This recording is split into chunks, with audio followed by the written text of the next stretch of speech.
welcome to another episode of the Crispy Noodle Podcast. Let us be the Crispy Noodle in your vegetarian salad of life and boring news. Folks, it's our job to give you the most interesting tidbits of world sports, entertainment, odd news, and whatever else we happen to discuss in this hour-long weekly podcast. Thank you guys for tuning in on another crazy episode. How you doing, Mike? Doing swell. Doing pretty swell. Very swell. Very swell. Let me tell you something about that, Sonny. Doing a little swell over there. Doing good. All right, very good. Before we get to all the news at hand, we like to do a little personal bit, let you know what we've been up to since the last week's episode.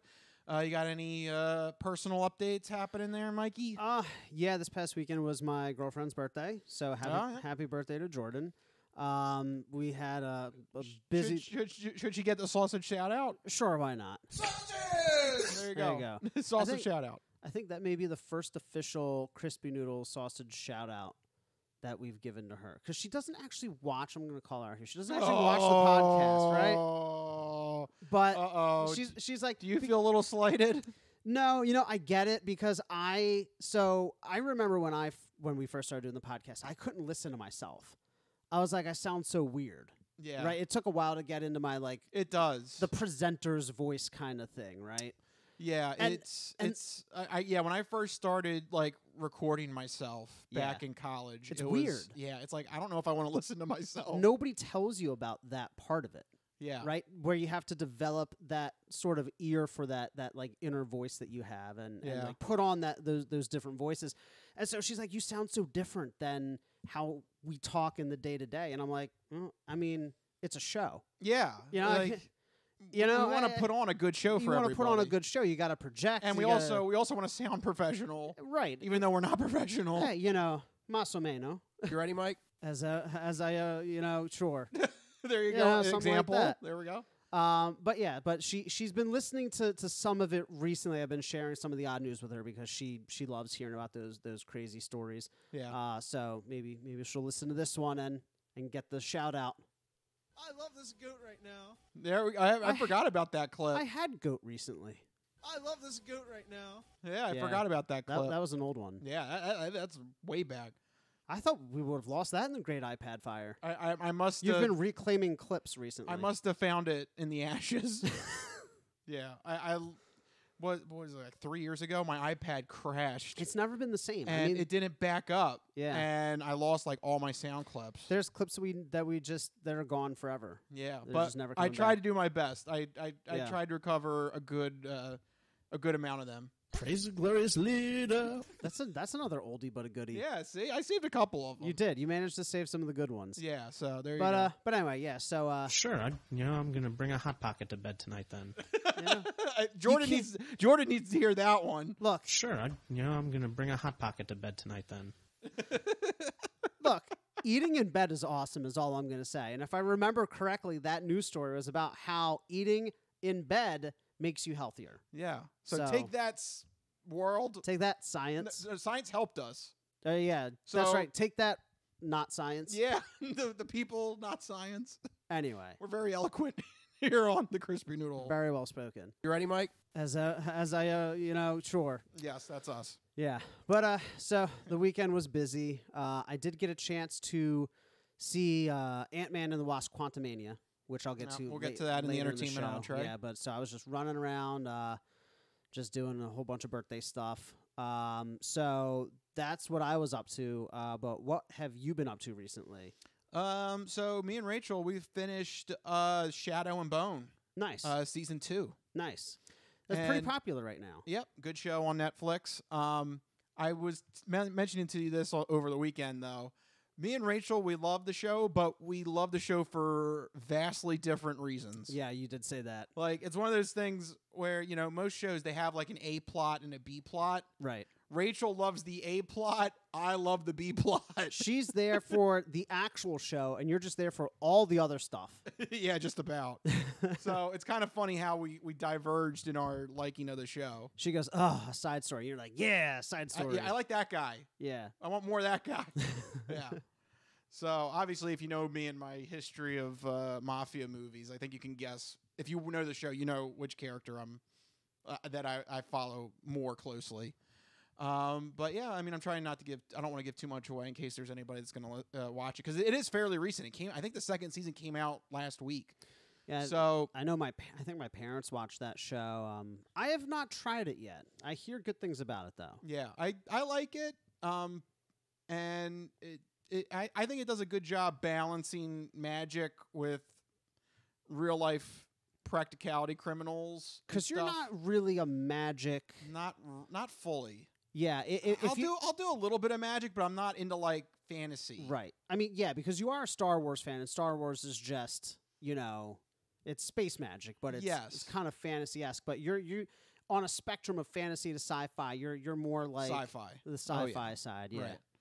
But I think it's high fantasy is what they call it. I'm not really Elves, into high dwarves, fantasy. No. Dragons. You're like, get that. Give me a good. laser blaster. Yeah, give me pew pew. I'd rather Pew have pew, not breathing fire. That was a Yeah. really bad dragon impression. that. Yeah. So What about dragons that shoot lasers? maybe I don't know. Depends on how they're used. Okay. We'll see. You have to give me a more concrete example. All right, I'll whip up something. Yes, thank you. Go to research, figure that out. But there you go. What we've been up to this past week. But you know what? We do have a lot of news to get to, so I think it's fair that we delve right into the news at hand. The first batch of topics we do revolve around sports in the Sports Sampler. So you're not good at sports. It's a very small part of life.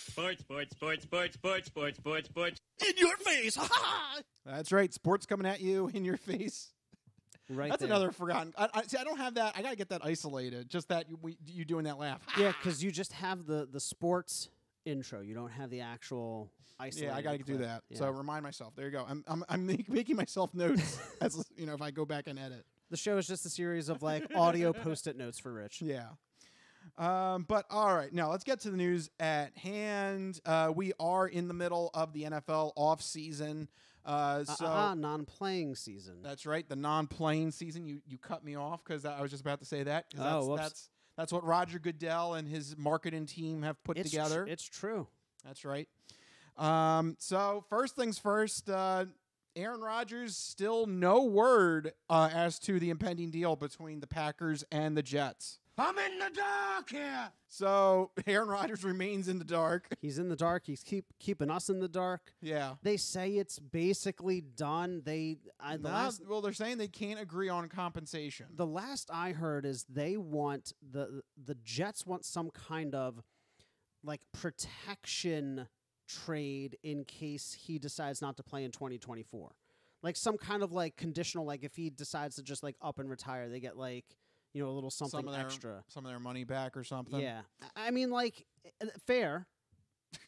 Yeah, given what we know about Rodgers, come on. I mean, if you were the Jets, I'd be like, look, if he doesn't play in 2024, I'm going to need an extra fourth. Sure. You know? But I don't know. At this rate, you guys got to get this done. Especially if any of the trade picks are supposed to be for 2023 draft picks. Needs to happen. You got to get that done now because the draft's coming up fast.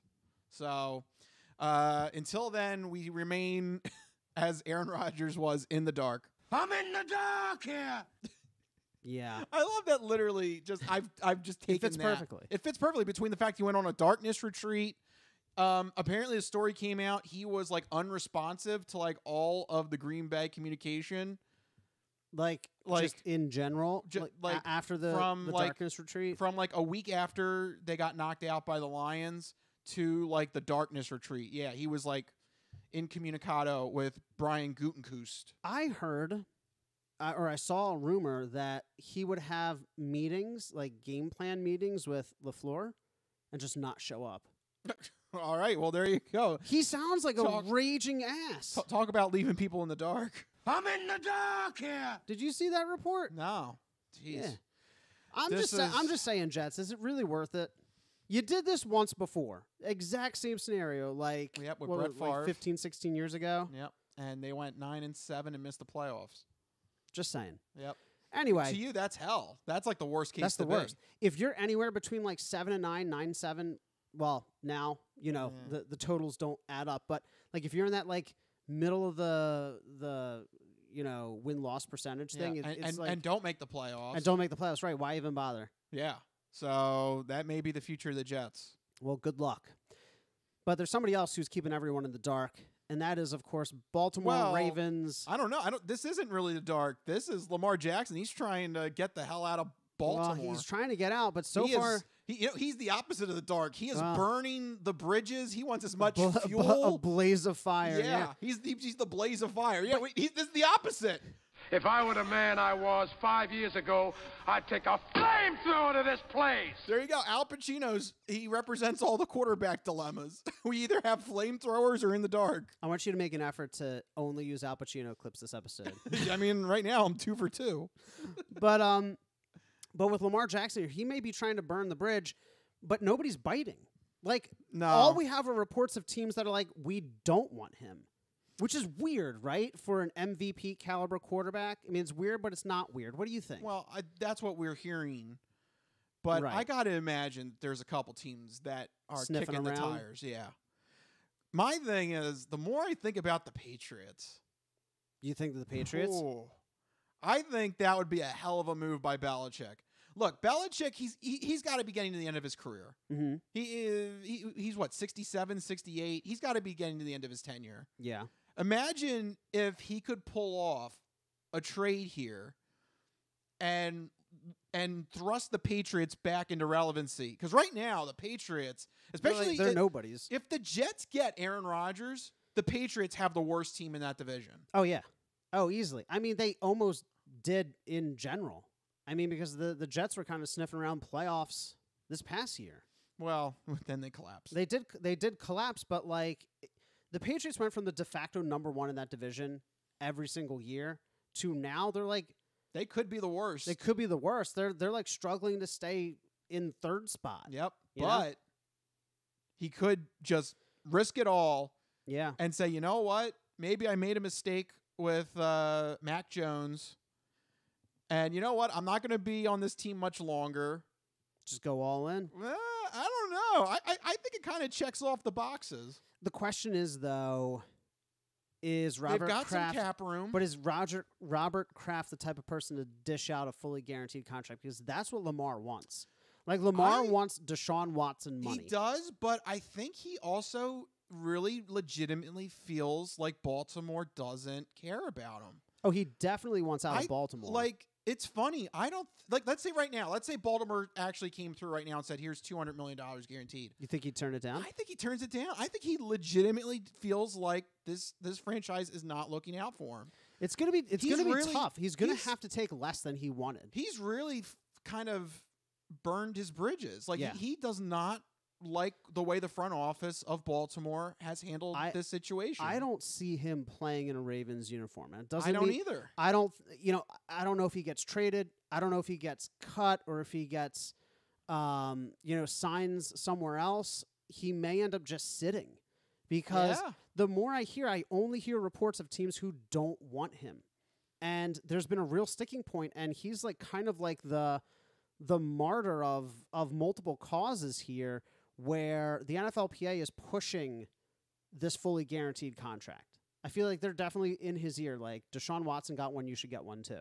Because he's representing himself. This is something that people, like, they're talking about it, but, like, think about how that is difficult, because normally an agent can, like, talk a player down sometimes or screw them over like Gardner Johnson. But Jackson doesn't have that going for him. It's just the NFLPA being like, fully guaranteed, fully guaranteed, fully guaranteed. And Jackson's like, yeah, why not? Yeah, why shouldn't I? But then on the other hand, you have the owners. Now the NFLPA is saying they are colluding to not give him a fully guaranteed contract, which is not helping matters. Yeah. If they're putting that out in Lamar Jackson's I think mind. RG3 is behind that. You think so? Robert Gifford, yeah, he's the one that's been saying he thinks it's full-blown collusion, yeah. I mean, some owners, I think it was the Colts owner, outright said that they don't, it was either the Colts or the Baltimore owner that outright said they don't believe in fully guaranteed contracts. Was he drunk? That was Jim Irsay. Maybe. But I no, mean, it's shocking it's crazy. Lamar Jackson, I mean, he's an MVP talent. I mean, look at teams are not. And he's only like 27. He's in the prime of his career, because think about like when, I mean, any notable quarterback hits the market and teams are usually like tripping over each other to get at them. And there's been like no movement. It's weird. It's Well, a little weird. Well, it's a really big dilemma because first off, anybody that wants to talk to Lamar Jackson, they have to provide 2 first-round picks to the Ravens because they Yes. signed him on a franchise tag. Yes. So you have to first off offer the Ravens 2 first-round picks as like your collateral, Right. because technically he signed with the Ravens for another year. Right. Then on top of that, then you have to figure out the contract situation and then work out the details there. Right. And you still have to get this all okayed by Lamar Jackson himself, who's Yeah. proven to be So here's why I'm going back to the Patriots. Because the Patriots, if they can do something before the draft, they have, I think, the 16th overall pick. Go ahead, take that. That's not really like a the Patriots have been known to trade away their first rounders. yeah, like to me, one of the teams that are being floated around is the Colts. The Colts have the number 4 overall pick. Yeah, the Colts. No, I don't see the Colts as being. You're as not being in giving on up. this. You're not giving up the 4th overall pick for this. That's too much of a capital, especially when you can just draft a quarterback at number 4 overall. So I don't see the Colts doing this. Washington is another spot that's I'm hearing could be interesting, but they're going to go through an ownership change with Snyder selling the team. Yeah, I don't think that's complicated. The only reason the Commanders do that is if Snyder wants to actively tank the team before leaving, which could happen. I wouldn't put it past him, but I don't think that would happen.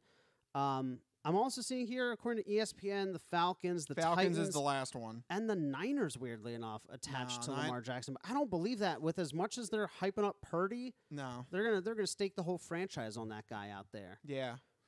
No, Atlanta is another possibility because they've got cap room.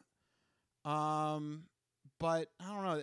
That's a bold move coming from Arthur Smith and that squad. I don't know. That the Falcons always struck me as a little bit more conservative Yeah. when it came to stuff like that. Yeah, I don't know if Which is why the pull that Patriots is a little weird to me The because Patriots, though, it is so atypical of how the Patriots run their organization. except for the fact that Bill Belichick. This is the thing. He's at the end of things are different when you see the end of the road coming. When you see the event horizon is closer than you'd like to admit. So are you saying this is like his last big shot, like almost a ploy of desperation? I could see. It would not surprise me if Bill Belichick makes the move, because like you said, they don't really value first-round draft picks. So go ahead. They really don't. Go ahead, take the first-round draft picks. They need something to boost their standing in the AFC East, especially if the Jets do get Aaron Rodgers. Jets get Aaron Rodgers. The Patriots fall down to the bottom. They're the basement in the AFC East. If the Jets get Rodgers, they immediately become one of the toughest divisions in the league. Yeah. Between the Bills, the Dolphins, the Rodger-led Jets. Yeah. Yeah. I mean, you need to stay competitive. Matt Jones is the worst quarterback in that division if Aaron Rodgers gets traded. By far. Yeah. By far. So I don't know if Bill Belichick can accept that. It doesn't come down to Belichick, though. Yes, it does. He's the general manager. It comes down to Kraft. Well, he has to okay the fully guaranteed deal. Kraft, well, and this is the other thing because they're also in the middle of a power struggle. Yes, there's that too. There's so many layers to this. I really don't see Lamar Jackson. I think he sits this season. Yeah. The more I see about it, normally, correct me if I'm wrong, if there's even like when Russell Wilson, there's a whiff of him hitting the market. Like teams are just throwing pick after pick, money after money. Yeah, remember there was the rumor that he was going to go to the Giants? Yeah. That was a rumor. This is what I'm thinking. GMs and owners saw Deshaun Watson, and they saw Russell Wilson. They are currently watching what Rodgers is doing to the Jets. They're looking at the Lamar and they're saying, you know what? I'll take the rookie. I'll take the rookie contract. Yep. I think that's what's going to end up happening. I think, weirdly enough, you sent me this the other day, is that the Browns ended up resetting the quarterback market. And I think we're seeing that. The Browns ended up resetting the quarterback market with Deshaun Watson and screwing their rival, the Baltimore Ravens, in the process. Yeah. Did the Browns actually make a move correctly inadvertently? Only because it's like the dumbest possible thing to do. Yeah. But, I mean, it's just weird. Normally, quarterbacks like this, when they are, a possibility of signing, teams just will give up anything, and there's just not been movement. Yeah. So that means by Thursday he'll be with a new team. Yeah. When after the episode comes out, yeah. Mark it. Put your money on that, folks. Yeah, because it always seems to happen. Wednesday and Thursday, it always seems to happen. That's when the news breaks. All right. Well, here's more personal news here to Philadelphia. Good news to hear that Lane Johnson will be back with the team on a restructured deal. Yeah, the restructure is insane, though. 1 year, $33.4 million. That's not all hitting in that 1 year. No, it's spread over 3 years. It's like 3 or 4 void years, and how he kicks his can down the road. Yep. But it's nice to know that Lane Johnson will be coming back. He's been an anchor on that right side for the longest time. And he said, his goal is to retire an Eagle. That's good. And I really hope, if we could make it through and watch all of Kelsey, Graham, Cox, and Johnson retire as Philadelphia Eagles at the end of their tenure, only playing for this one team, I think I speak for every Philadelphia fan where that would be the preferred outcome. Yeah. All 4 of those guys retire as Eagles. Yep. So good to hear no change on that front, as Lane Johnson will be sticking with the Eagles. But there are changes afoot. Yes, with rule changes, if you will. Yes. So, boy, this one really matters. Players can now wear single zero. It's going to be weird. I don't know. It's When just the a ref number. is like flag on 0. Sure. Number 0? Yeah. I don't know. Is 0? You clearly have not been a roulette table player, because No. Well, there's 0 and double 0. It's I no know big there's deal. 0 and doubles. Yeah, but I'm just thinking of the perspective of Yeah. calling a game. I think it's weird. Yeah, I don't think it's that You don't think big of it's a deal. weird? No. Have a 0. You're All going to right. be the 0, my hero.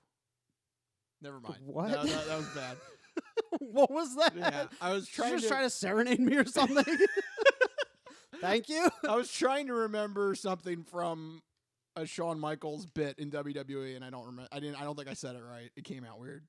All right. Never then. mind. Just Anyway, please continue. Move along. Yeah, so move along. replay officials Move can along. review failed fourth downs now. Yeah, we need to review that last play. Sorry. Yeah, I'm gonna call the booth to get in touch with New York here. Yes, thank you. But I don't know. What do you think about the second one? Replay officials can review failed fourth down conversions. I mean, is this going to be like every single drive? There's going to be like. Well, I wouldn't mind, because fourth down, it's pretty important. I mean, right. it's a change of possession. Change of potentially. possession. So that should be something that should be reviewable. That's fine by me. And I feel like they should use it, a little bit more strategically. And usually it does go into like a break, because usually they have to get the other. they have to get the chains out. the chain, and the other team has, the other side of the team has to come So out. you're right. It might not be that. I don't think it's that bad. big a change in the flow of the game. Yeah. we won't.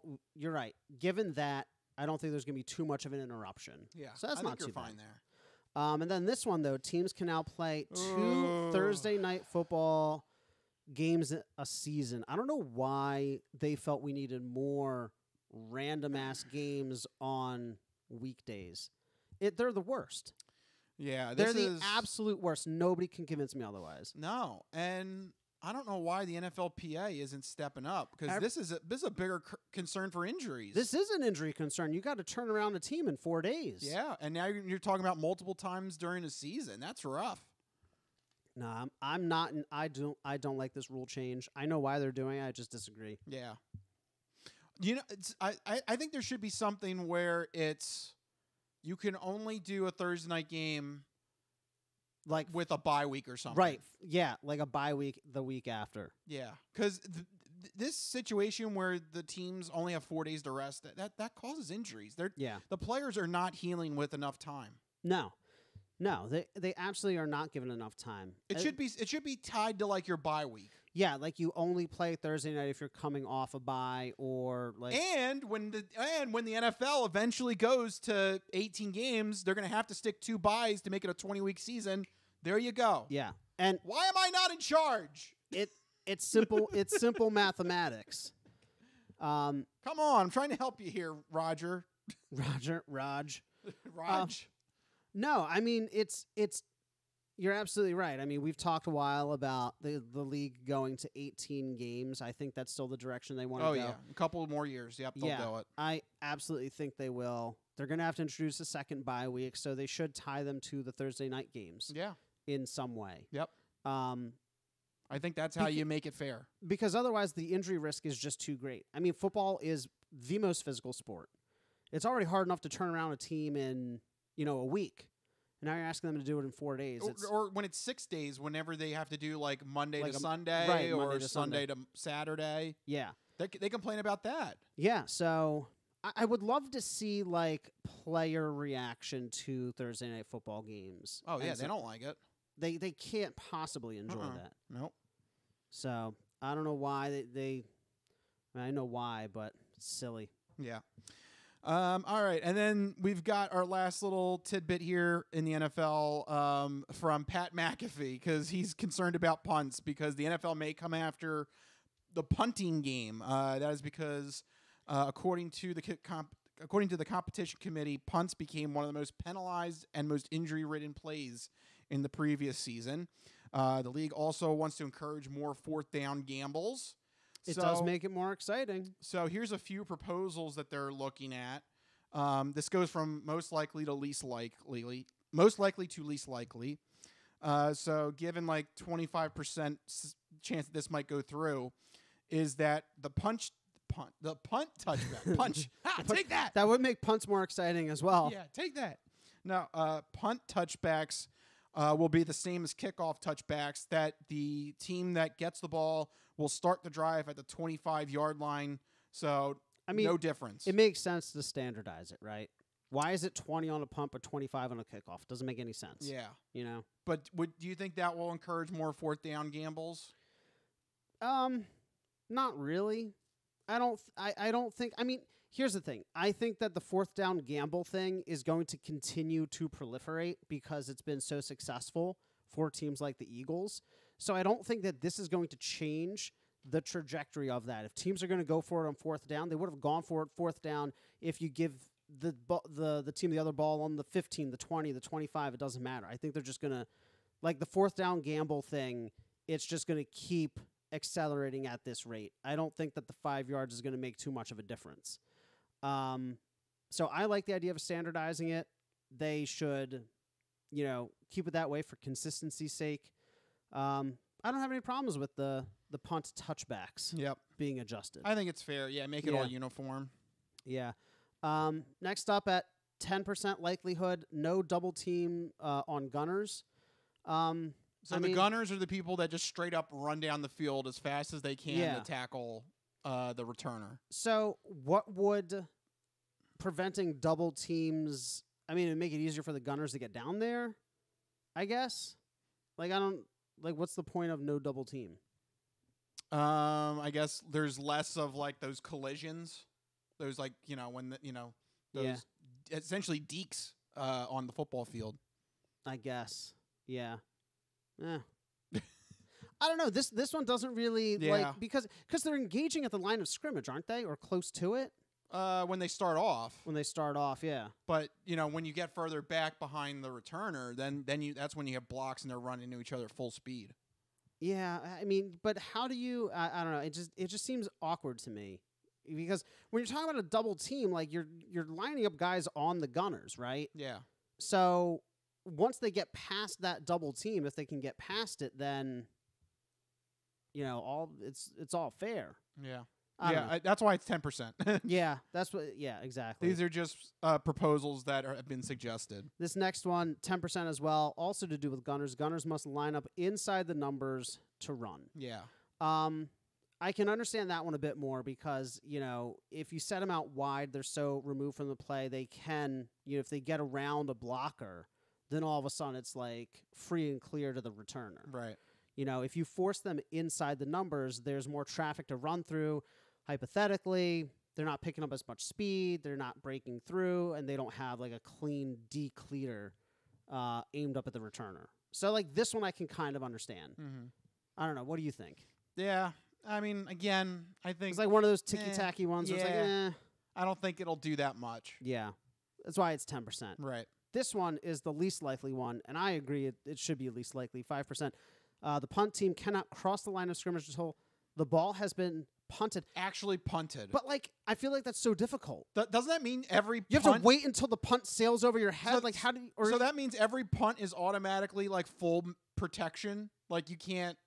Yeah. Yeah. I don't know. To me, that takes away any strategy out of the punting game. Yeah. I don't know. Yeah, I don't like that one. It's weird. It's weird because if you're not allowed to cross the line of scrimmage until after it's been punted, how as a player can you know? Unless you have to look back. I was going to say, are you looking backwards or you wait until it sails over your head? But by that point, the other team is like crushing you. Yeah. Like, I don't know. It seems silly. That's why that's one. I think that one's legal. That's not going to get. It should be 1%. That one's not going to happen. I think out of the obviously we mentioned most to least that I think the uniform make it a 25-yard starting point seems the most likely. That seems totally fair, totally consistent. I say do it. Yeah. But the other ones, no, that's ticky-tack stuff. Yeah. I prefer just to eliminate punting altogether. Just go for it on every fourth down. Just be a man. There you go. Just be a man and go for it. All right. That's how I play Madden, how I did it back in the day. All right. Well, we'll see how Nick Sirianni will do with that strategy. Forward that strategy over to Nick. Before we officially wrap up Sports Sampler, just one more thing to mention. March Madness is in the Final Four. And Mike, true or false? There's a number 1 team remaining. False. That's right. Yeah. Oh, yeah. All number 1 seeded teams are out. True or false? Is there a number 2 seeded team? Judging by this line of questioning, I'm going to say false. What? There's no number 2 seed. No, that's right. Another one. Yeah. There is no number 2 seeded team. I'm a genius. Number 3. Is there a number 3 seeded team? Yes, 1. No, you. No, there's. No, I lost. No. I don't know what I lost, but I'm upset. I like now. this. This came like a weird pricing game on the Price is Right or something. Okay, so there's no 1, 2s, or 3s. This is the best March Madness. Then why am I not watching? Is there a number 4 seed? Now I'm not sure. I'm going to say that there's 1 number 4 seed. There you go. You got it right. Yes. There's only 1 left. So I just wanted to show you how ridiculous this Final Four has become if you've not been paying attention. Did that 15 seed make it? No. But this is a crazy Final Four that we have for this upcoming weekend. For Saturday, the 2 matchups to determine who will make it to the national championship game are as follows. San Diego State University, the 5th seed from the South Division, takes on Florida Atlantic. Now, who is this guy in Florida? Yeah, Florida Atlantic. That was the 9th seed in the East Division. Wow. Yeah. I like to see that. Yep. So that's the one matchup. And then the other matchup is the 4th seed from the Western Division, UConn, which they've always had like decent teams, but recently they've kind of pedaled off. But in terms of the 4 teams remaining, they have the most pedigree, I guess. Yeah, no, they're usually in this thing. Yeah. But more recent years, they haven't been like a commanding presence. Right. But they find themselves in the Final Four in a relatively weak Final Four. Okay. So this is interesting. They are the 4th seed from the Western Conference. And they will take on another Florida team. Now, who is this guy in Florida? Miami, who was the 5th seed in the Midwest Conference. Calling it now. Florida v. Florida. Is it going to be Florida v. Florida? This is why I have to bring it up. This might be an all Florida championship game. So for the NCAA championship. If that happens, we should do a show that is entirely Florida based. Like every piece of news has to come from Florida. The March Madness, the entertainment, the odd news, obviously. The odd news, yeah. But like the entire thing is just themed Florida. We both show up with tattoos on our foreheads. One of us can wear like an American flag. The other can have like a bald eagle perched on your shoulder or something like that. Yep. I think one of us would have to be naked. One of us would have to be naked. The other would have to be belligerently drunk. Boy. Yeah, I don't know how that's going to work. Something just came over me and I took my clothes off. Yeah, so I don't know how. We have to work out details. It's going to be a messy, crazy episode. But it is possible, folks, because Florida Atlantic is in the 1 game and Miami, Florida is in the 2nd game. So it could be an all-Florida national championship game to conclude March Madness. True or false, somebody streaks during that game. True. I would bet money on that. If that was a prop, I would take that. You'd take that. Something just came over me and I took my clothes off. Take your damn clothes off. There you go. Yeah. I have not one. I have 2 sound clips to take your clothes off. You really just want people to take their clothes off. Apparently, yeah. My soundboard definitely commands you. Take your damn clothes off. So there you go. So I figured everyone needs to be aware of that. There's a possibility. Just in case. Just in case. Everybody brace yourselves. Yes, everyone pay attention because that might be coming down the pike next week. An all Florida NCAA championship game. Oh my gosh. That's actually a little I'm actually a little nervous now. I'm a little scared. It'll be fine. Just embrace the Florida. Yeah. At this rate, make America Florida. Make America Florida. Don't do that. That sounds terrifying. Yeah, that might be an issue next week. But anyway, something to keep an eye out for in sports news next week. But for right now, we got to take a quick break. But we're not done with this episode of the podcast. We still got the entertainment entree and the non-fortune cookie odd news coming your way with real Florida news stories. That usually happens there. We'll see in just a moment. We'll be right back here on the Crispy Noodle Podcast.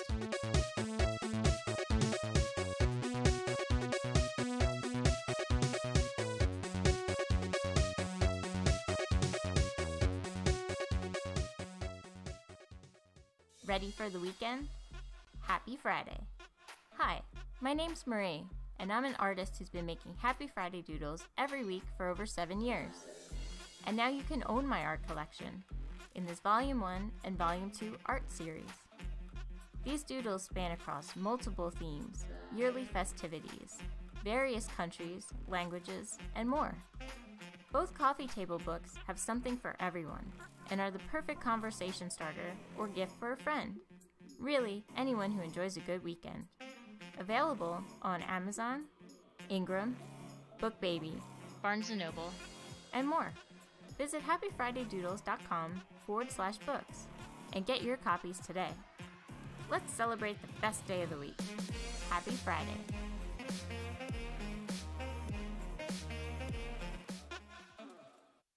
We're going to talk about 22-year-old Matthew Kyle Letham, and he decided to call police at 4:45 in the morning because he couldn't find a ride home after the bar at 4:45 in the morning. But that is not the actual oddity of this story. Police encountered Matthew Letham on the scene, and that's when they noted that this dude actually has a tattoo of the state of Florida in between his two eyebrows. Oh my God. Yes, and I have his mugshot. So here we go. He's literally Florida Man. Yes. He's like a superhero Florida Man, and that is like his logo. He is Mr. Florida Man. So I mean, it's the most harmless Florida story we've ever had. Yeah, except for the fact that dude has a tattoo stupid that will last the rest of his life that he cannot hide. You cannot undo that. Every job interview he goes to, the very first thing they're going to see and question is the Florida tattoo. Yeah. It's literally like, can I touch it? Like, it's right there. You know the scene in Austin Powers Goldmember? The guy who has the mole? Yeah. Moly, moly, moly, moly. Yeah. It is that, except with Florida on his forehead. Is anybody more proud of their home state than that guy? Nope. Can't say it. I can't say it. Nope. I can't think of anybody else. Nope. So, I love Pennsylvania, but not that much. No, I do not want. Pennsylvania is a big state too. I do not want that on my forehead. It's very square or rectangular. Yeah. What's the weirdest state to get tattooed to a forehead? I think. What do you think would be the weirdest one? I mean, I think Florida, because the way it's shaped. Florida's pretty weird. California would be weird because it's very long, and then it juts out. No, Michigan. Ooh, yeah. Because they got Michigan. All those like Great Lakes and stuff. Yeah, and it's split in half. Ugh, yeah, that would not be good. That'd be a weird one. Yeah. Ugh. Alaska. Oh, Oklahoma. I was going to say Alaska. Oklahoma, you have to get the box, and then you have to get that little dinky panhandle that goes the other half of your head. You're literally making yourself a unibrow, and then like it has like a little hat on it. Yeah. Ew. What about Alaska? You have that whole chain of islands coming off the side. It's going to like go around the side of your head almost. Yeah. This is the dumbest conversation we've ever had. In 8 years of podcast, I think it's safe to say that talking about the weirdest state to tattoo to your forehead, probably the dumbest thing we've ever talked about. It's 2021, man. And we were like actually analyzing it. Like, oh yeah, and the islands, and we're like, yeah, that makes sense. There's something fundamentally broken with us, Rich, in 2021. It's 2021. Nothing makes sense anymore. It's that pandemic. simple. The pandemic's gone on too long, Rich. We've hit a breaking point. Yeah. All right. Next week we're both going to show up with states tattooed to our foreheads. Dear God.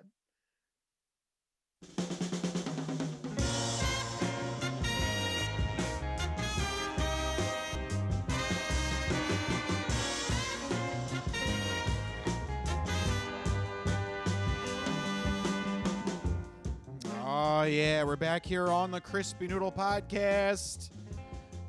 We have all the sports is done. I did double check, and we do have Florida Odd News on tap for this. Nice. I know. Why did I even doubt myself? You doubted. Why? You had to double check. You should have just trusted the odd news. Yeah, I should have just trusted the feeling. But we'll get to that in just a few moments. But before we do, we have to hit the world of movies, TV, and video games in the entertainment entree.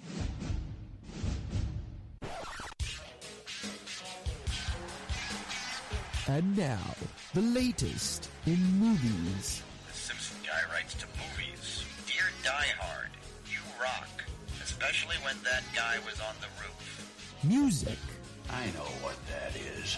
That's music. Video games. I'm Commander Shepard, and this is my favorite store on the Citadel. Celebrities. You really know Warren Beatty? Yes, I do. I took a leak next to him once at the Golden Globes. And more. You're the all-singing, all-dancing crap of the world. This is the entertainment entree. All right, entertainment entree time, and we're going to kick it off with the segment where Mike is going to let you know what you should keep an eye out for this upcoming weekend with new movies, new TV, new video games, stuff like that in Mike's This Week in Entertainment.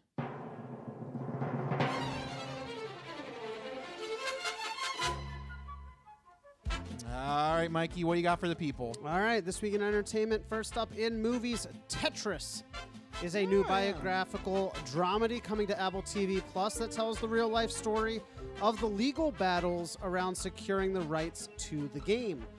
So, it seems interesting. It's not like it's like not like a focus of most video game movies. Usually they're adapting a video game, but this is about like the legal real life story. It was a whole contentious thing. It was. And the game was developed in Soviet Russia. Yeah, which that alone adds a little bit of intrigue. I'm definitely going to check this one out. It's got okay reviews so far. It has 78% on Rotten Tomatoes. It's literally dropped since I've written the rundown, but it has an average review score of 6.5 out of 10. So it's average, but if you're into video games and you're into like maybe a little bit of historical drama there around video games, go check it out. That's Tetris on Apple TV Plus. All right. In theaters, though, Dungeons and Dragons: Honor Among Thieves is a surprise hit. I didn't think that I'd be saying that. Normally, movies like this don't really gain a lot of traction, but it's coming to theaters this week, and critics are loving it. A charming thief and a band of adventurers take on a heist to retrieve a lost relic, but things quickly go awry. Like I said, critics are enjoying it, praising the humor, heart, and entertaining fantasy story, even if it's not exactly revolutionary. But the film nonetheless has a 91% on Rotten Tomatoes with an average score of 7.3 out of 10. And given the nature of the adaptation and the fantasy genre, that's a pretty decent score for a movie like this. Yeah. So go check it out. That's Dungeons and Dragons: Honor Among Thieves in theaters. And then in video games, The Last Worker comes to PlayStation 5, Xbox Series X, and PC. I believe it's also on VR platforms as well. It sounds really interesting. The Steam page about this game says, quote, The Last Worker is an immersive narrative adventure centered around a lone worker's last stand in an increasingly automated world. Kurt works for the world's largest retailer and is forced to choose between capitalism and activism, end quote. It's a unique blend of work simulation and stealth strategy gameplay, where players' loyalty to the massive shipping company is put to the test as they juggle fulfilling package dispatches and taking down the company from within.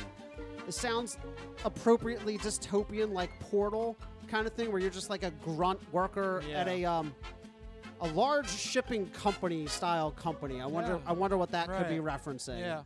Shalamazon? Shalamazon, something like that. So if that sounds interesting, mixing a little bit of like intrigue with dystopian work simulation, go check out The Last Worker out this week in video games. And that's what we're looking forward to this week in entertainment. All right, there you go. Mike's This Week in Entertainment is over. But, Mike, you're not done because Marvel is in trouble, and you are wearing the Marvel shirt. So I am. You may take the floor, good sir. Yeah, so I am wearing the Marvel shirt. I did not think about that. I've said before, I don't pay attention to what I'm wearing. Yeah, you might have chose one of the worst weeks to wear a Marvel T-shirt. You know, I love Marvel, even though it's going through a bit of a rough patch. And really, this is just kind of a culmination of what fans have been saying the past couple of years. Throughout Phase 4, people kept on saying the movies don't connect to each other. The movies seem a little bit off. And now things are kind of maybe coming to a head. I don't know. Maybe that's an unfair characterization, but we'll get into some of it. Let's start off with the most recent thing or not the most recent thing. Let's talk about something, the latest movie release from Marvel. That's Ant-Man and the Wasp: Quantumania. Like I said earlier in the show, I got a chance to check out the movie this past weekend. And to put it bluntly, I wish that maybe I hadn't. Yeah, so it's not... Yeah, you're usually gun-ho on these movies. So, of all the franchises, there are, I guess, 2 in the Marvel universe that I've not been that crazy about. And one of them is the first 2 Captain America movies. I didn't really pay that much attention to them. Civil War was a different matter.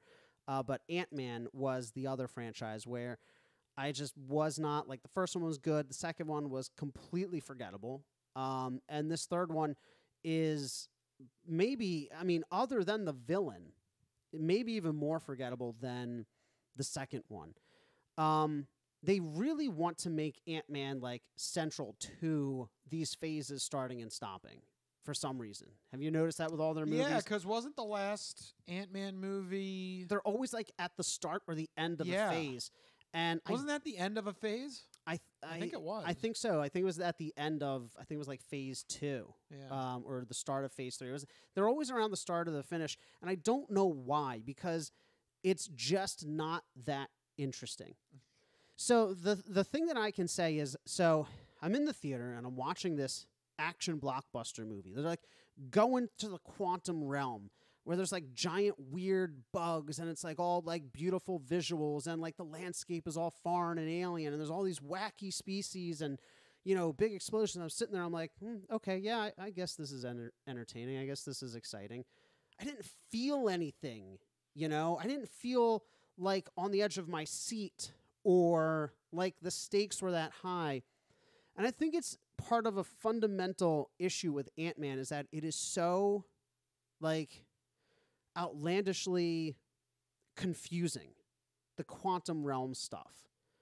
And not confusing like in, I like confusing movies like Inception and Interstellar, but, like, it's unnecessarily tedious sometimes, Ant-Man. So throughout the movie, I can't even remember her name, the mother, she's like, I don't have time to explain. I don't have time to explain. Like, every step of the way, they're like, who did you meet down here? What happened the last time you're down here? I don't have time to explain. For, like, the first, like, 2/3 of the movie. Then she's like, fine, I now have time to explain. I'm like, it just reads as so fake and so forced. I'm trying not to give spoilers here, but like something bad happens, and it is such a bad trope, and the character's like, we don't have time to explain, let's go. Yeah. And then they spend like 45... Palpatine has returned. Yeah, they spend like... Yeah, it's either one or the other. Just like they just drop the news bomb or they avoid it conveniently for an hour. Yeah. So that annoyed me. And the whole time I'm like, okay, you're building unnecessary, like fake tension, right? It doesn't ring true because you're like, you're traveling. Talk while you walk. It's not that hard. Yeah. Anyway. So, yeah, a lot of people are feeling the way you're doing because it hasn't gotten good reviews. It has not. I'm looking right now. Metacritic, 48. Rotten Tomatoes, 47. So, and, I think I'm glad. I was like, I think I'm going to wait for this one to come out on Disney+. Yeah, Disney+. The only saving grace is the fact that it introduces Kang the Conqueror. That's not a spoiler. Yeah, but that may be bad news because we heard over the weekend that the actor that plays him, Jonathan Majors, was arrested on an assault charge. That's a little striking there. People are saying now Marvel has their own Ezra Miller problem. Yeah. So, not good. There was a bit of a nastiness last night, yes? Some very extreme nastiness, yes? Yes. Yeah, this is going to get very tricky because Jonathan Majors, for the MCU right now, was going to be the villain for Phase 5 and 6. Yeah. He's supposed to be the major figure. And not only that, but he's used extensively as Kang, but also anybody who's watched Loki or anything that does with like the multiverse and quantum realm, like he plays multiple versions of Kang. And there were a couple of teasers at the end of Ant-Man where he's featured prominently in both of them.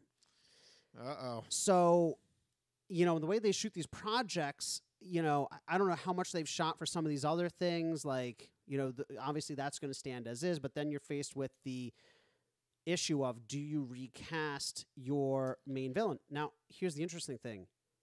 I think they could super easily do it because of the excuse of the multiverse. Right, yeah. Luckily, this is a plot line where you can't say, oh, now I'm from a different universe. The multiverse makes these off-the-screen issues so much easier to deal with. Yeah. And I think they have to, just hearing the allegations and, hearing what he was involved in, and multiple sources now are popping up on social media saying that, they knew him to be emotionally and professionally abusive, and people are like, why is this coming out now? And like, well, we didn't want to like drag any other victims' names into the public. So it's a very, very tricky, difficult situation.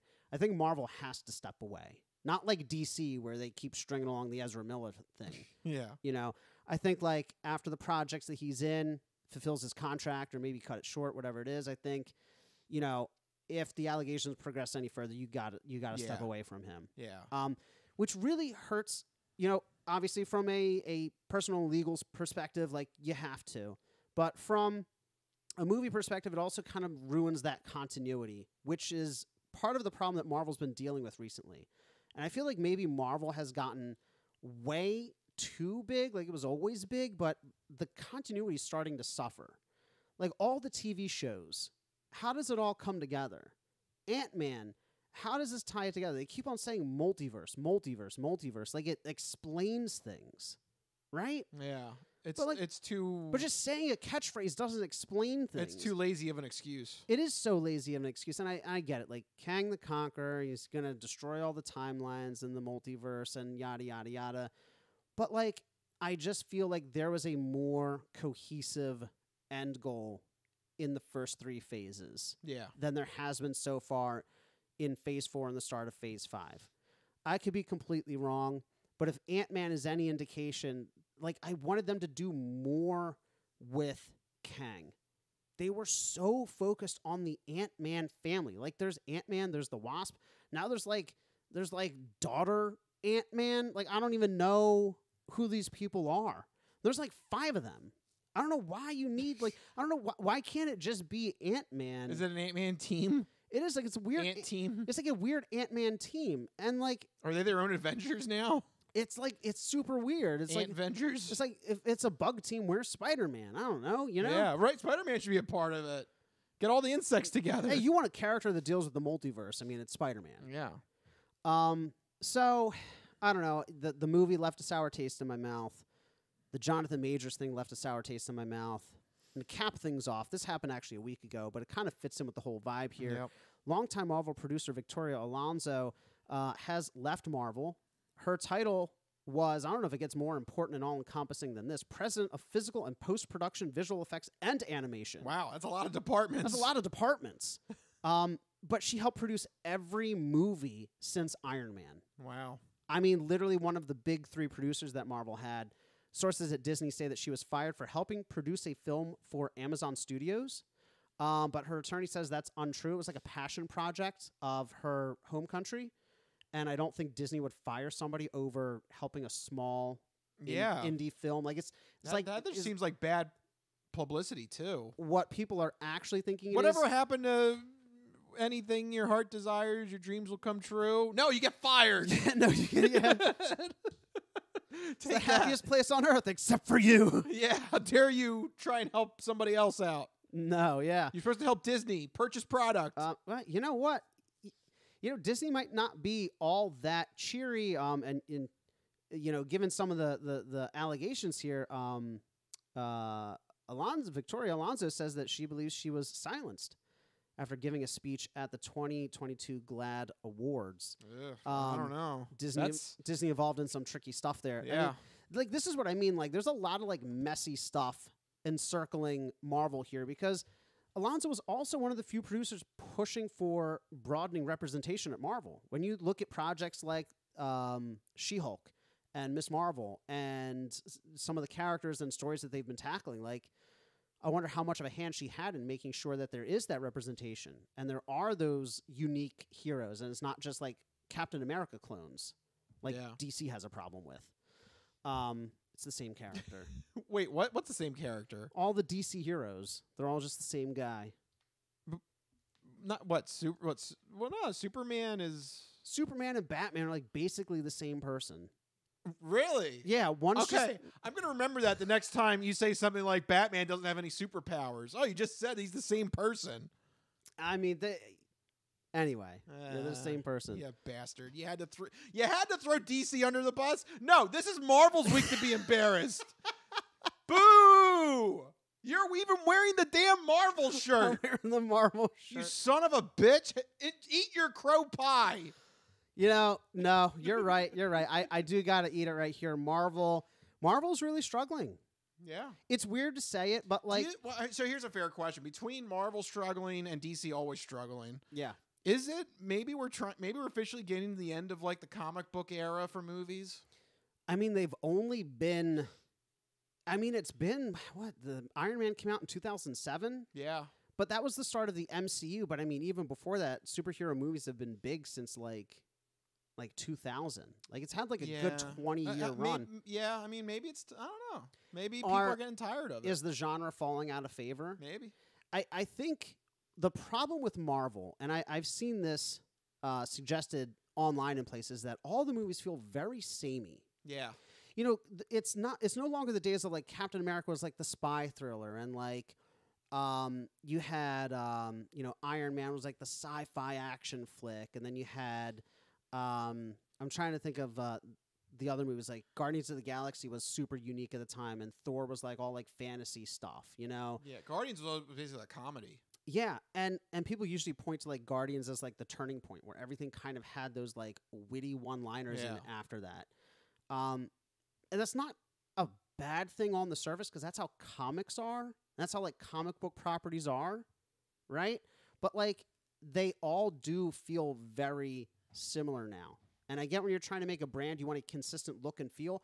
But some of the most successful Marvel properties recently are things like Moon Knight, WandaVision, Black Panther, the things that take chances and are different. But Ant-Man is literally Guardians of the Galaxy, except in space, it's inside the friggin' cells.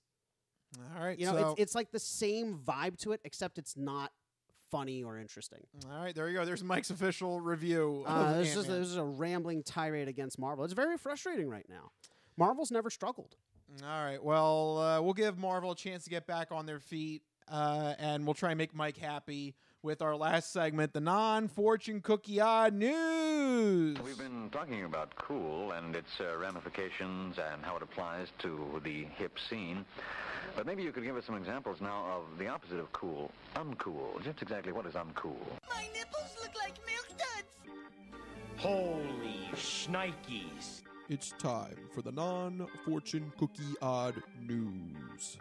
It's not of this world. I don't know exactly what it is or what it's doing, but this is not human intelligence, okay? It's not human intelligence we're facing! How you doing? Me? I'm doing great. Manda bastards. I don't make this stuff up. I'll take a pound of nuts. That's a lot of nuts. That'll be $4, baby. You want fries with that?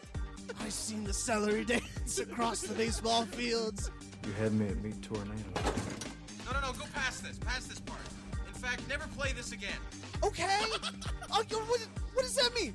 And now it's time for the non-fortune cookie odd news. So sit back, get everything you need to get from the kitchen. Be sure and empty the bladders, go to the bathroom, because you're in for a hell of a ride.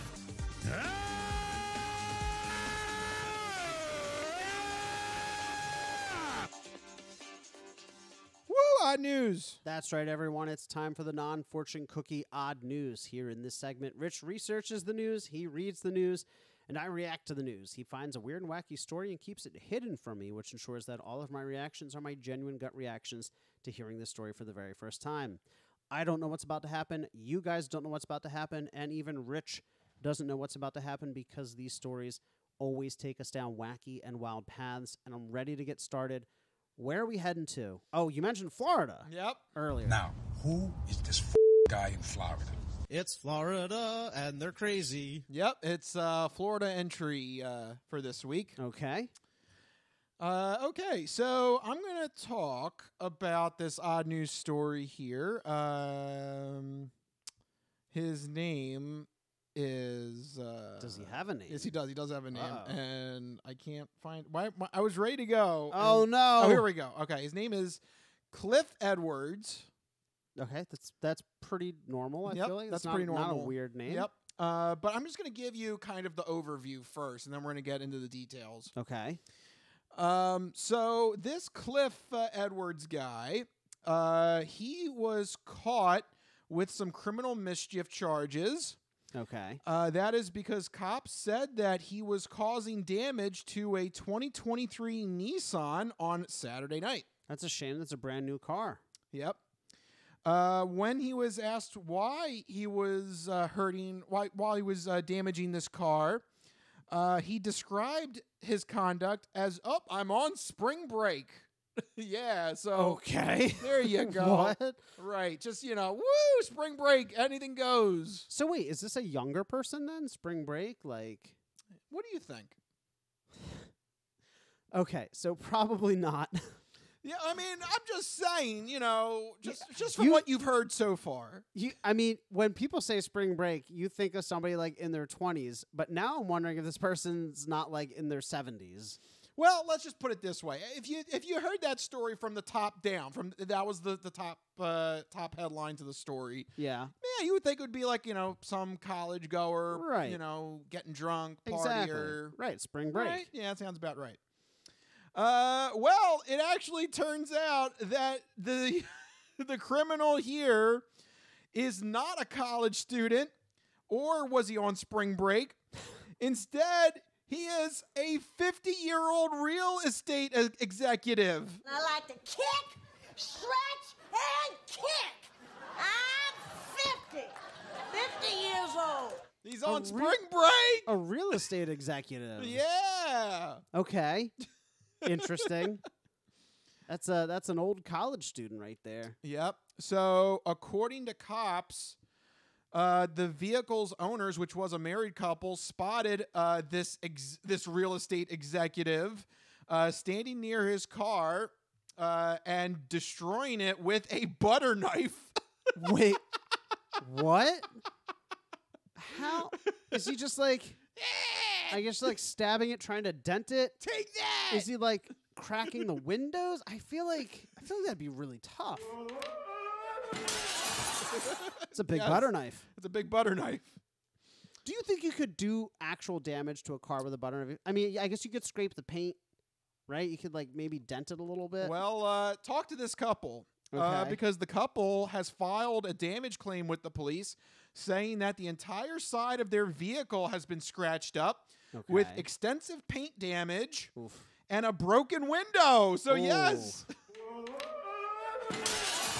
Yep. I mean, I guess you could grab that thing and use it like a pick or something, you know? Oh, man.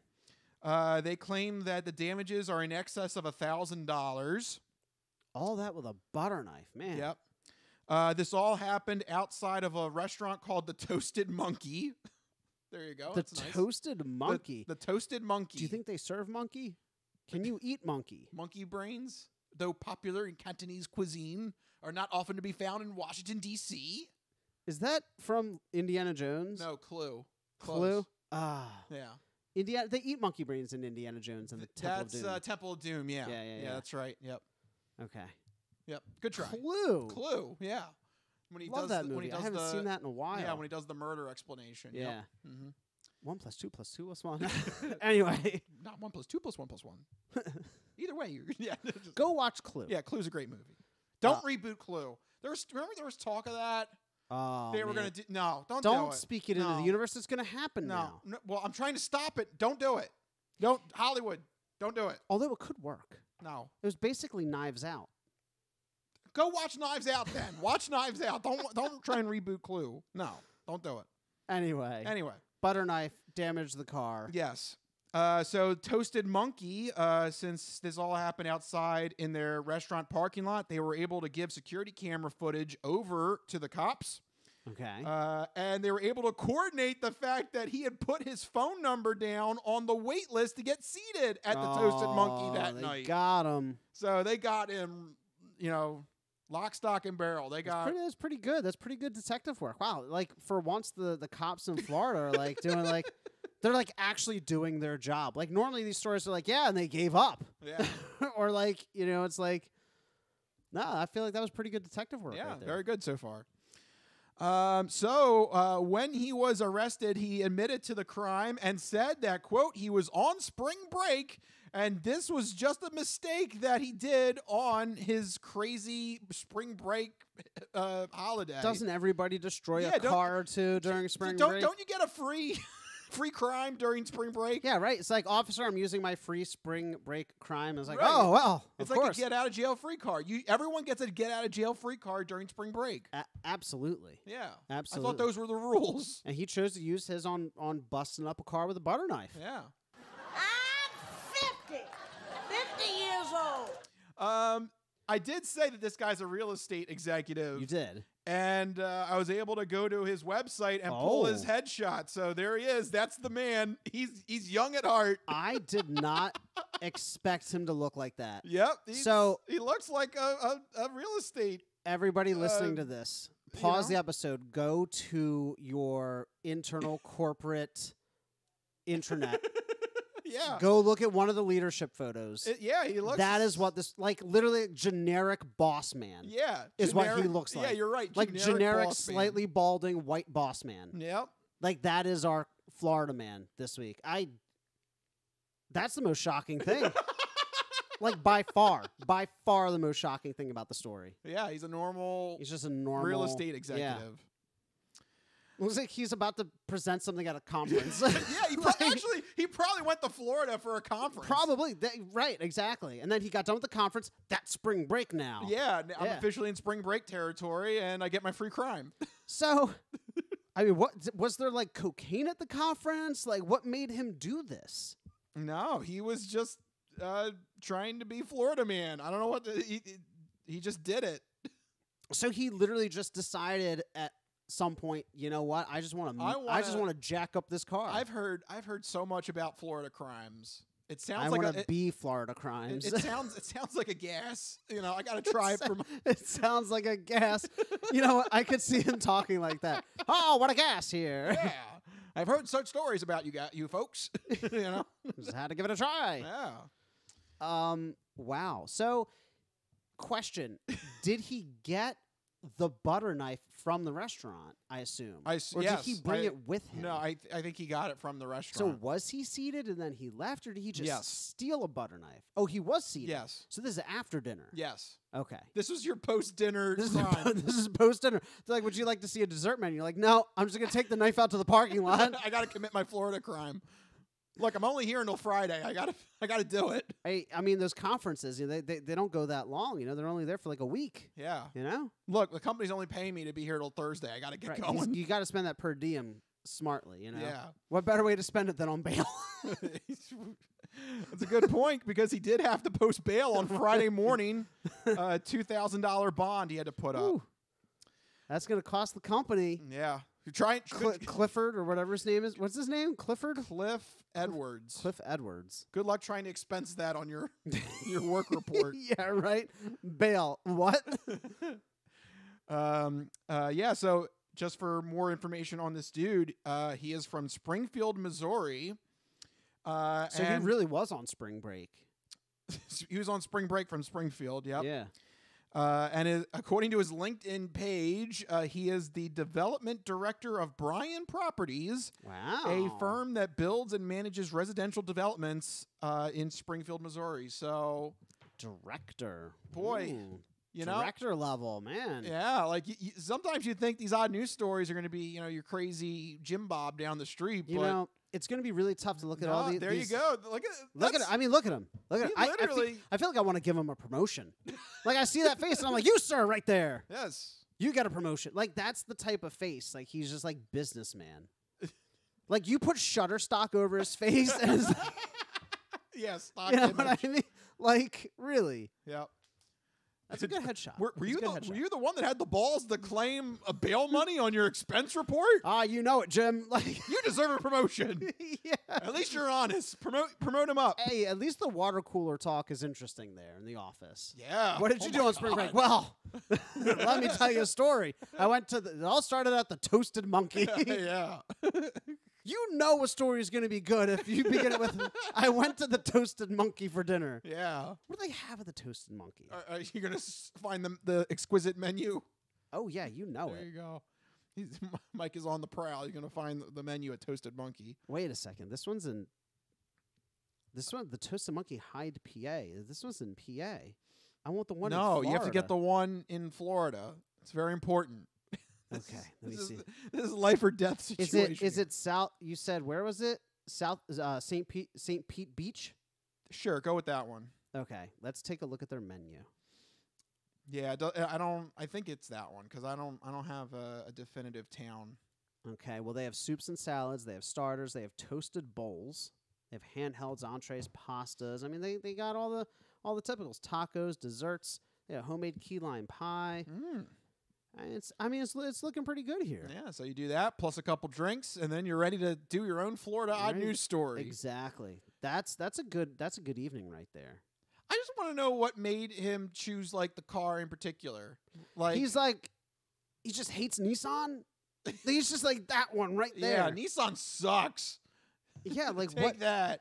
But like what? I guess there doesn't have to be a reson. I guess it's just Florida. This is Florida. When in Florida, right? Like when in Rome. So, yeah, let's go back to this overarching theory. Does your mind actually change when you enter the Florida state boundaries? Yes. Because I think it does. Obviously. I think it does. This guy seems like a stand-up. I've been to I've been to Florida. Was it deputy director, director of something. Developmental director of Bryan Properties. He seems like a guy on the up and up. Everything looking good. Honestly. But nope, we're in Florida now. Everything's different. It's true. It's true. I've been to Florida several times. The last time I was in Florida, I fired machine guns. I went to Florida and I acquired a straw hat, a straw fedora. I had a pink button down that had little sharks on it. My day began as thus. I ate gourmet donuts. I toured wall art in a part of the city that was just rife with poverty and homelessness. It was awful. And then I shot machine guns. And that was a day. That was like a normal day. I was like, cool. All right. Yeah. Where are we going to dinner tonight? Was that Wednesday? That was Wednesday. I had tacos for lunch. Like, it's not a real world.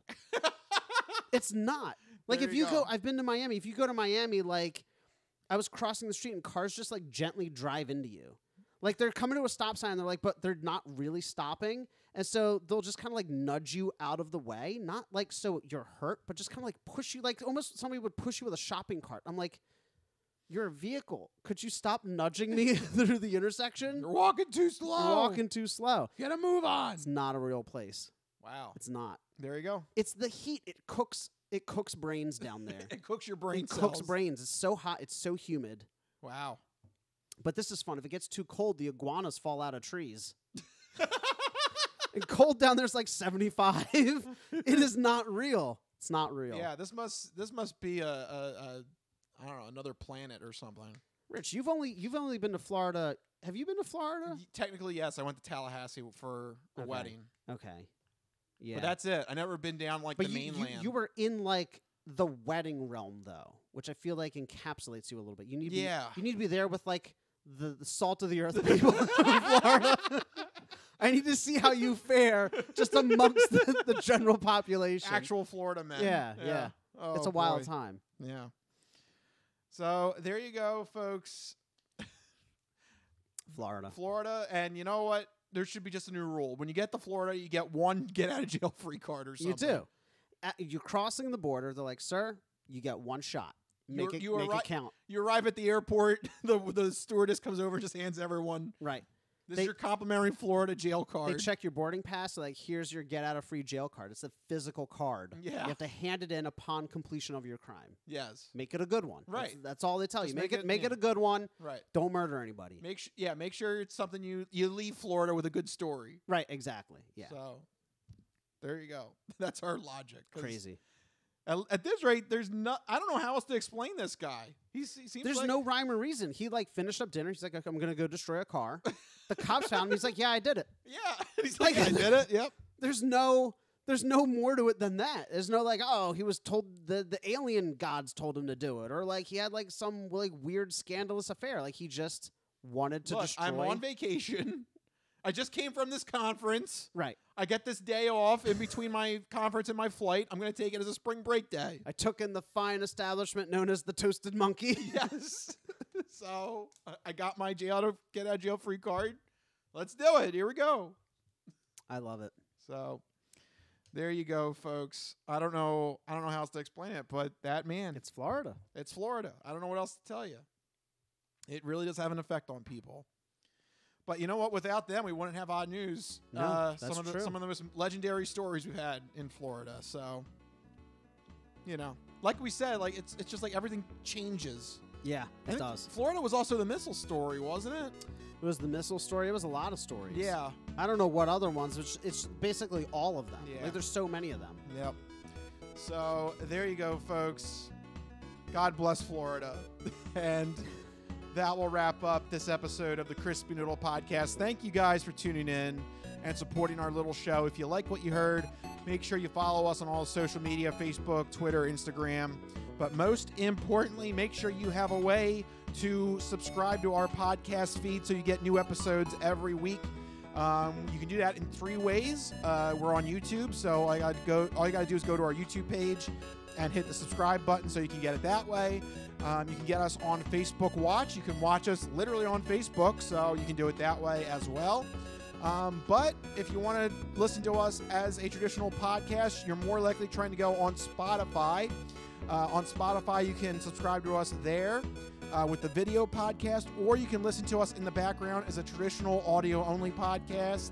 And therefore, you can take us on the go using Spotify, using Android Auto and Apple CarPlay, and listen to us in your car. So there, you can listen to us on the way down to Florida. And if you're going to use your get-out-of-jail-free card that you get traveling to Florida, let us know. Absolutely. It's great traveling music, especially to Florida. Yeah. Or not music, podcast, whatever we do. Whatever we are. Whatever we are. Yeah. Even being close, even being like mentioned in Florida is scrambling my brain. Yes. Look, we give you ideas of the crimes that you should commit in Florida. That's right. It's a how-to. Yeah, really it's is fun. what it is. So many ways to check out the Crispy Noodle podcast. If you want to get in touch with us individually to share your sports, entertainment, or odd news stories, you can find us on Twitter. I'm at Mikey Costanzo, MikeyCostanzo. And I'm at Rich Liebig, RichLiebig. Find us on Twitter and let us know what's happening and what you want us to talk about on future episodes. But for right now, we got to wrap this episode up.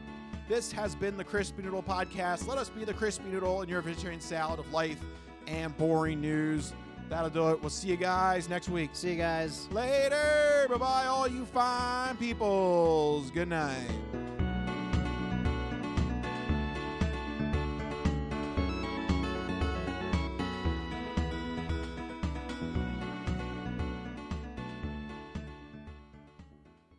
Some of us have great stories, pretty stories that take place at lakes with boats and friends and noodle salad. A lot of people, that's their story. Good times, noodle salad.